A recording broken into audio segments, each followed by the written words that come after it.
And there's the model of competitive industry. There's price taking. Before I get to this, what do you know about sort of the trade in this area? You know that sort of everybody knows that there's been a growth of piracy. Not much this year, but in general, in the last 5 or 7 years, there's been a growth of piracy.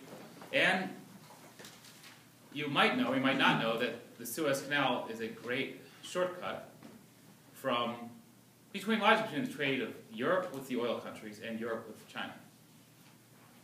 That's who largely uses that. And yes, the US Navy uses it a lot for ourselves in our military endeavors. But for the trade reasons, it's Europe with the oil countries and then with China.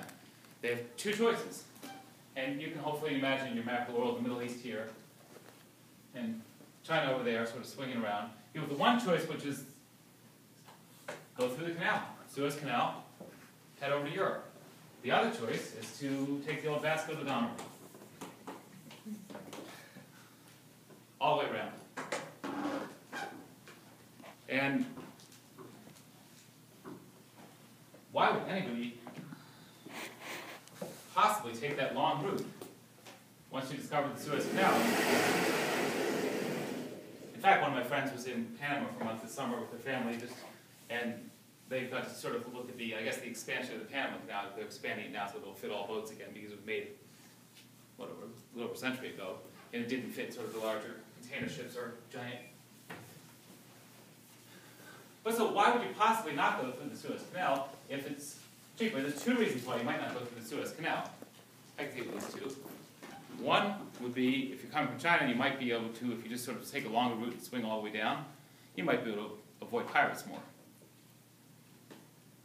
if you went way south. That's one reason to avoid the Suez Canal.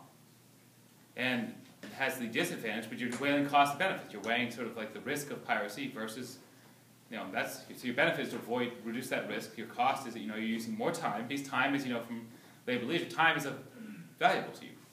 And you're using petroleum. And so you're using petroleum, you're using time, but you take the southern route. And the other reason you might not use the Suez Canal is that the Suez Canal costs money. It's run by Egypt. It's not some international thing, it's just free, sort of for the public good of free trade and transport. It's owned and run by, not by a market, but by a government. And there's a demand to use the Suez Canal, which changes across time, and there's a supply, which, as it gets busier and busier,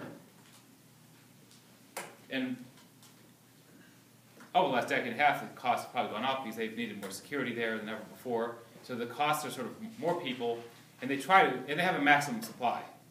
Sort of essentially ships moving through it all the time. But if you have ships as fast as they can go all the time through it, it generally costs more to sort of keep the manpower on there 24 hours a day and keep the security going to the extent they need it and all. So the cost curve, it does rise, and it also sort of peaks, no matter what. There's a finite amount. There's no way to get more supply unless you build another canal, which would be a huge fixed cost. So it does sort of reach a peak at some point. And then there's a cost. And there's a price. And theoretically, the economists would say, well, I hope they sort of think about the demand for the canal and think about how much it costs, and then they charge what would be about the appropriate market price for the canal. And there's different prices for different ships, but what would you think is the price for a large container ship? You know the ones, the sort of giant ones that come from China and come to Los Angeles, and then they leave Los Angeles empty and go back to China? Not empty, that is half empty. Those ships. Any guesses? How much do they cost for those, roughly? The big ones through the Suez Canal. Guesses? 100 grand. That's close. $750,000. That's one way. That's not even round trip. One way. $750,000. And so that's a one-way trip fee. But understand, these ships carry an enormous amount of goods. And in 2005, that was that was good. 2005, that was a good price. Arguably even the market price. But it wasn't set by market. It wasn't set by these are our costs. How many really want to use it? And then sort of, wait, the canal is sort of pretty full. If we try to sort of get more through, they're not willing to pay it, and the costs are going to be higher because if we really have to sort of have the canal going all night, every night, full time, we've got to pay more people to get in there, we've got to pay the security people to come in,